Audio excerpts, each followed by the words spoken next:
Hey everyone, good morning. Welcome to Panikia Point. Hope all good, everything fine. Have a nice day. तो चलिए आज का हम news देखेंगे। पहले हम इम्पॉर्टेंट डेज से स्टार्ट करेंगे, जैसे वर्ल्ड रेबिस डे हम देखेंगे और एक international day for universal access to information. तो वर्ल्ड रेबिस डे देखेंगे, ये 28 सितंबर को मनाया जाता है। ये क्या किसी के एनिवर्सरी पे? हाँ, तो लुईस पास्चर के डेथ एनिवर्सरी के रूप में ये वर्ल्ड रेबिस डे मनाया जाता है। और ये कौन थे? ये माइक्रोबायोलॉजिस्ट और फ्रेंच केमिस्ट थे जो पहली बार फर्स्ट रेबिस वैक्सीन इनके द्वारा डेवलप किया गया था। तो इसीलिए ये डे इनके डेथ एनिवर्सरी स्पेसिफिक है। और ये 2007 से मनाया जाता है। थीम इसका क्या है? Breaking rabies barrier. इस बार थीम इम्पॉर्टेंट हो जाता है, थीम याद रखना है, ब्रेकिंग रेबिस बाउंड्रीज, बैरियर नहीं बाउंड्रीज। अगला international day for universal access to information. ये 28 सितंबर को मनाया जाता है यूनेस्को के द्वारा 2015 में और यूनाइटेड नेशन जनरल असेंबली के द्वारा अक्टूबर 2019 में इससे में मनाया जाने लगा। थीम इसका है mainstreaming access to information and participation in public sector। Theme इसका है।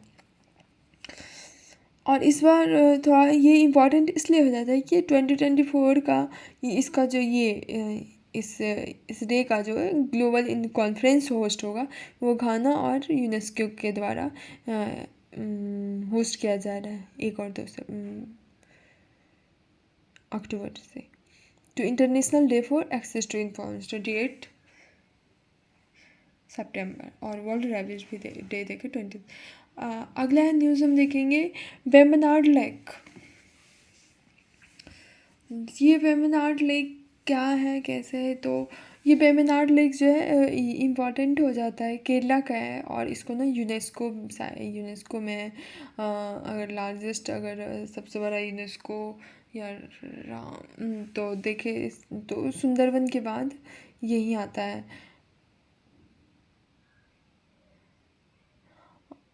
तो न्यूज़ में इसलिए है कि इसका ना 17th एडिशन होने जा रहा है नेहरू ट्रॉफी बॉट रेस के रूप में। नेहरू ट्रॉफी बॉट रेस कह लीजिए या और इसको और भी नामों से जानते हैं, जैसे स्नेक बॉट रेस। ये ना कहाँ हुआ? पुनमेरा लेक, आलापुझा डिस्ट्रिक्ट, केरला में। तो याद रखना वेम्बनाड लेक कहाँ का? केरला के। ये सबसे लार्जेस्ट लेक है केरला का और इंडिया का लॉन्गेस्ट लेक इंडिया में। इसके बहुत सारे नाम हैं। नॉर्दर्न रीजन में इसको वेम्बनाड कायल कहा जाता है, कुट्टानाड में कहाँ वेम्बनाड कोल कहा जाता है, आलापुझा में पूनामाडा लेक कहा जाता है और कोची लेक कहाँ कोचीरियम कहा जाता है। ये लेक को मतलब रिवर 4 रिवर से इसको वाइट वाटर फीड हो रहा है, जैसे मीनाक्षी, एलंकोविल, पैम्पा, मनीमेला, यहाँ सब से मतलब इस लेक को रिवर ये मिल रहा है। और ये अरेबियन सी से जो एक नैरो बैरियर आइलैंड से ये सेपरेटेड है।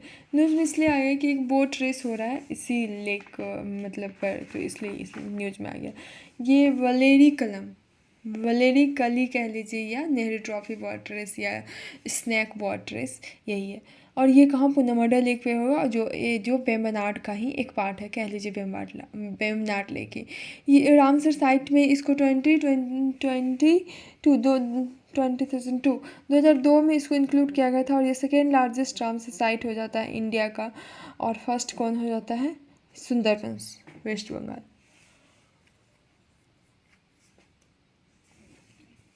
अगला है कुमारकांड बर्ड सेंचुरी। ये लोकेटेड है ईस्टर्न सोर्स में, वेम्बनाड लेक के ईस्टर्न सोर्स में, और ये बहुत सारे माइग्रेटरी बर्ड्स को अट्रैक्ट करता है।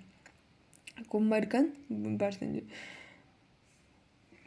तो वेम्बनाड लेक समझ में आ गया होगा। यहाँ वहाँ जो है एक नेहरू ट्रॉफी बॉट रेस करके या स्नैक बॉट रेस करके एक हो रहा है, तो उसी का एडिशन चल रहा है। ये 17th एडिशन है। ये कहाँ? वेम्बनाड लेक थोड़ा इंपॉर्टेंट हो जाता है क्योंकि इसको यूनेस्को में कब डाला गया था? यूनेस्को के रामसर कन्वेंशन में कब डाला था? 2022 में। यूनेस्को में क्यों बोल रहे हैं? रामसर कन्वेंशन में। और ये सबसे लार्जेस्ट हो जाता है सुंदरबंस के बाद। अगला न्यूज़ है अभेद light weight bullet proof jacket. एक अभेद नाम से जो है बहुत ही हल्के वजन वाला light weight bullet proof jacket army या जो भी हमारे हैं उसके लिए तैयार किया गया है। तो देखेंगे कौन तैयार किया है, कैसे ये किससे बना है, कैसे इसमें कौन ऑर्गेनाइजेशन ने कोलैब किया है, क्या है इसका फोकस एरिया। तो ये अभेद अभेद मतलब डैट डैट मतलब अगर हम वो चीज़ पहन लेते हैं तो वो उसको पेनेट्रेट नहीं कर सकता है, या अभेद मतलब जो something that can't pass through that उसे नहीं पास हो सकता है, तो वही अभेद नाम रखा है। याद रखना लाइट वेट बेल्ट है और इंडिजिनस ने इंडिया के द्वारा बनाया गया, और ये डीआरडीओ जो है और आईआईटी दिल्ली के साथ मिलकर डेवलप किया। और DRDO industry academy centre of excellence eight IIT Delhi में ये बना है, पॉलीमर से बना है और बहुत सारी indigenous boron carbide ceramic material से। ये DISCO क्या होता है, ये DRDO का ही है। इसका एम रहता है कि एक डायरेक्टेड रिसर्च इकोसिस्टम ग्रुप में ये बिल्ड किया गया। इसका ऑब्जेक्टिव होता है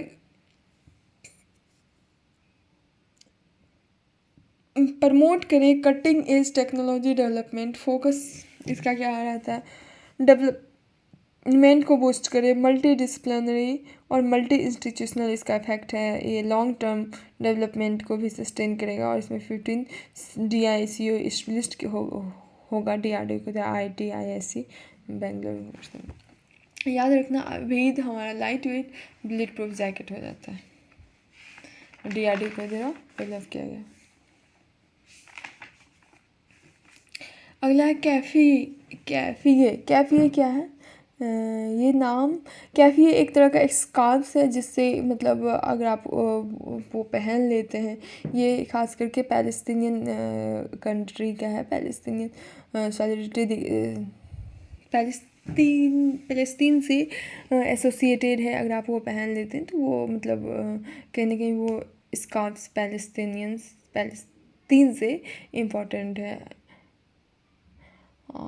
न्यूज़ में आ गया है कि Indian American author Jhumpa Lahiri जो है न्यूयॉर्क सिटी के एक नागोची म्यूज़ियम में एक अवार्ड उसको कोई प्रेजेंट किया जा रहा था, तो वो अवार्ड को डिक्लाइन कर दी, इसलिए क्योंकि उससे मतलब वो म्यूज़ियम जो है अपने 3 एम्प्लॉय को निकाल दिया। कैफ़िया स्कार्फ मतलब वो पहना था या पहनी थी जो भी उसके एम्प्लॉय, इसलिए ये कैफ़िया स्कार्फ जो एक गारमेंट है लॉन्ग इसमें, और पैलेस्तीन से क्या कहते हैं एसोसिएटेड है। और ये क्या है, यासिर अराफत ये पैलेस्तीनी लिबरेशन ऑर्गेनाइजेशन लीडर जो है कैफ़िया 1970 में आया था। नेल्सन मंडेला इसको पहना था इन 18 सॉलिडिटी विद पैलेस्तीनियन, जिससे इसका ग्लोबल रिकॉग्नाइजेशन बढ़ गया कि अगर आप इसको पहनते हैं तो कहीं ना कहीं आप खुद को पैलेस्तीनियन से एसोसिएट करते हैं। तो इस तरीके से इसलिए शायद इसमें भी उस म्यूज़ियम में भी बैन कर दिया गया। जैसे वेस्ट में तो इसको बैन है ही, जैसे कनाडियन और ऑस्ट्रेलियन लेजिस्लेटिव चैम्बर में बैन है। तो कैफ़िए एक तरह का याद रखना है, एक कैफ़िए एक स्कार्फ है, एक गारमेंट की तरह, मतलब ये हेड में ओढ़ किया जाता है, पहना जाता है, और ये पैलेस्टीनियन सॉलिडिटी को से एसोसिएटेड। अब न्यूज़ में झुम्पा लाहिरी आ गई तो उसके बारे में थोड़ा सा पढ़ लेते हैं।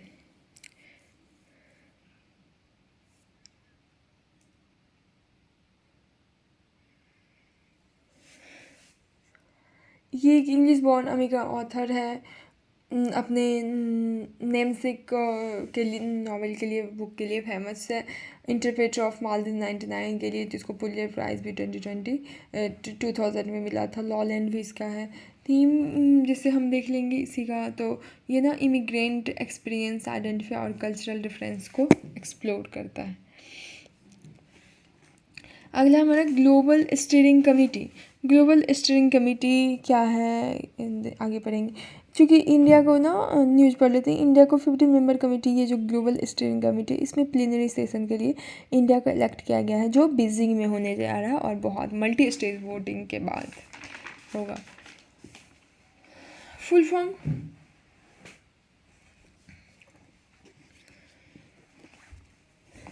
फुल फॉर्म हम देखेंगे global operational network of anti corruption law enforcement authorities, global network का फुल फॉर्म है। ये लॉन्च किया गया था G20 फ्रेमवर्क के तहत, ऑफिशियल लॉन्च 2021 में किया गया था जब UNG के स्पेशल सेशन चल रहा था करप्शन के अगेंस्ट। तो इसका ऑब्जेक्टिव भी वही है कि इंटरनेशनल करप्शन से हमको मतलब लड़ना है, और फाइनेंशियल क्राइम से जो कॉपरेशन और इंफॉर्मेशन शेयरिंग को इन्हांस करता है। फीचर्स इसका यही कि 121 मेंबर कंट्रीज में है, 291 मेंबर अथॉरिटी है, और ये इंडिया में मतलब मिनिस्ट्री ऑफ होम अफेयर्स जो है इसका सेंट्रल अथॉरिटी होता है। इतना हो गया। और इंडिया जो है रिप्रेजेंट हो रहा है CBI और ED के द्वारा एज मेंबर अथॉरिटीज़। इसका सेक्रेटरीट मैनेज होता है UNDC के द्वारा, और फंक्शन इसका यही है कि बेस्ट प्रैक्टिस अपना एक्सचेंज करना है, क्रिमिनल इंटेलिजेंस शेयर करना है, और ऐसे स्ट्रेटेजी हमें तैयार करना है जिससे हम कॉम्बेट करप्शन से हम लड़ सके। स्टीयरिंग कमेटी एक मैनेजिंग बॉडी के रूप में, ग्लोबल नेटवर्क के मैनेजिंग बॉडी के रूप में काम करता है, और इसमें चेयर, वाइस चेयर और 15 कंट्री मेंबर रहते हैं 3 ईयर टर्म के लिए, और एनुअली होता है। सिग्निफिकेंस इसका यही है कि ग्लोबल कोऑपरेशन को ये स्ट्रेंथन करता है, एंटी करप्शन एफर्ट में लॉ इन्फोर्समेंट एजेंसी को इनेबल करता है। इंडिया का election to steering committee enhances in its role in shaping international anti corruption policy. India का इलेक्शन इसलिए हुआ है कि स्टीयरिंग कमेटी में, ताकि ये अपना इन एंटी करप्शन पॉलिसी में इसका रोल अपना दिखाए।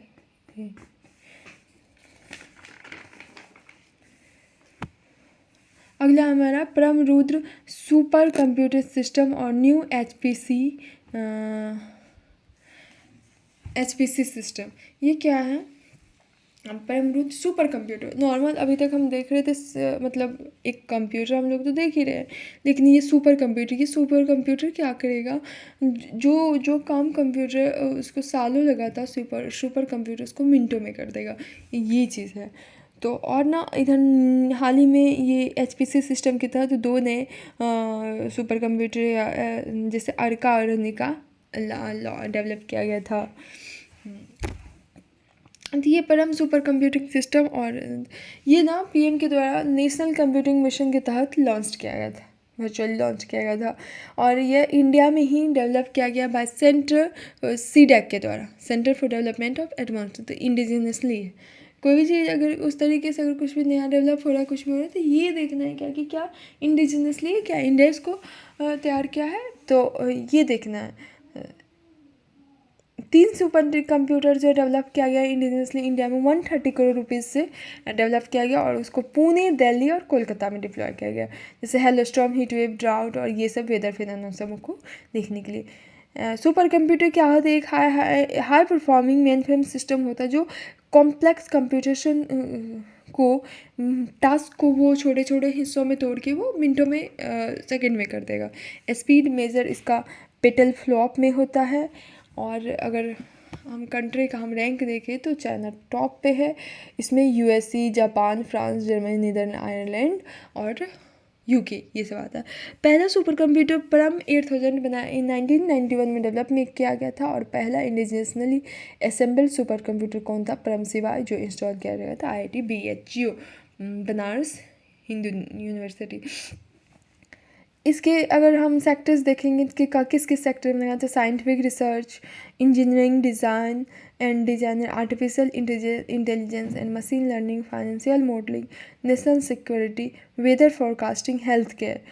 तो अभी हम देखें ना क्या कि वेदर फोरकास्टिंग के लिए हेलस्टॉर्म, हीट वेव्स और ड्राउट, स्पेशली ये 3 जगह पुणे, दिल्ली और कोलकाता में ये 3 सुपर कंप्यूटर 130 करोड़ के बजट आउटले से जो कॉस्ट से जो तैयार किया गया था, ये वेदर फोरकास्टिंग से फिनोमेना को देखने के लिए, समझने के लिए यहीं लगाया, जैसे हेल स्टॉर्म को देखने, हीट वेव और ड्राउट के लिए। ये HPC सिस्टम के तहत ही अगला आया है अर्का और अरुणिका, इधर ही न्यूज़ में आया है। ये पहले 2 था, उसको ये रिप्लेस कर रहा है।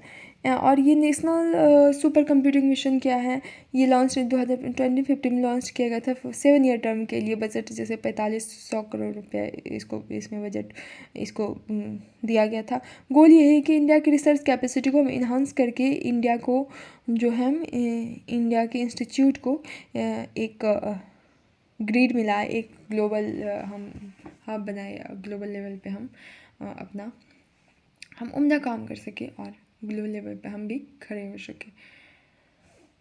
तो ये था न्यूज़। हम क्या देखे, सुपर कंप्यूटिंग सिस्टम देखे और एक ग्लोब स्टीयरिंग कमेटी देखे जिसमें इंडिया को मेंबर बनाया गया। कैफिए देखे, ये कि एक स्कार्फ था, गारमेंट था जिससे एसोसिएटेड है पैलेस्टीनियन सॉलिडिटी से। अगर आप मतलब उस चीज़ को यूज़ करते हैं तो वो स्कार्फ पहनते हैं तो कहीं ना कहीं वो डायरेक्टली आप पैलेस्टीनियन सॉलिडिटी को शो करते हैं।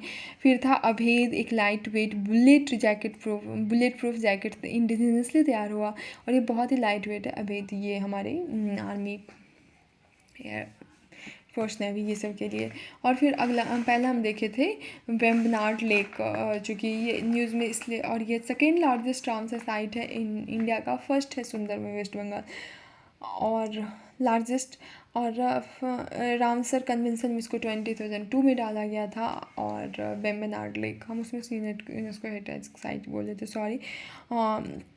इसके हम बहुत सारे नाम पढ़े थे और न्यूज़ में इसलिए आया कि यहाँ एक स्नैक बोट रेस या नेहरू ट्रॉफी बोट रेस जो भी कहिए, यहाँ ये पुनामेरा लेक में है जो वेम्बनाड का ही पार्ट है, आप समझ लीजिए वेम्बनाड लेक है अलापुझा डिस्ट्रिक्ट केरला में। तो और हम देखे थे वर्ल्ड रेबिस डे और वर्ल्ड रेबिस डे 28 सितंबर को देखे थे। थीम था इसका ब्रेकिंग रेबिस बाउंड्रीज। और हम अगला देखे थे international day for universal access to information और यूनेस्को और यूएनजे के दोस्तों। और थीम इसका था mainstream access to information and participation in public sector. ये था कि हम कैसे इंफॉर्मेशन को एक्सेस दे, मेन स्ट्रीम में लाए और फिर पब्लिक सेक्टर को पार्टिसिपेशन करने दें। तो ये था हमारा आज का न्यूज़। सो थैंक यू, मिलते हैं कल के वीडियोज़ में, तब तक के लिए stay happy and stay blessed.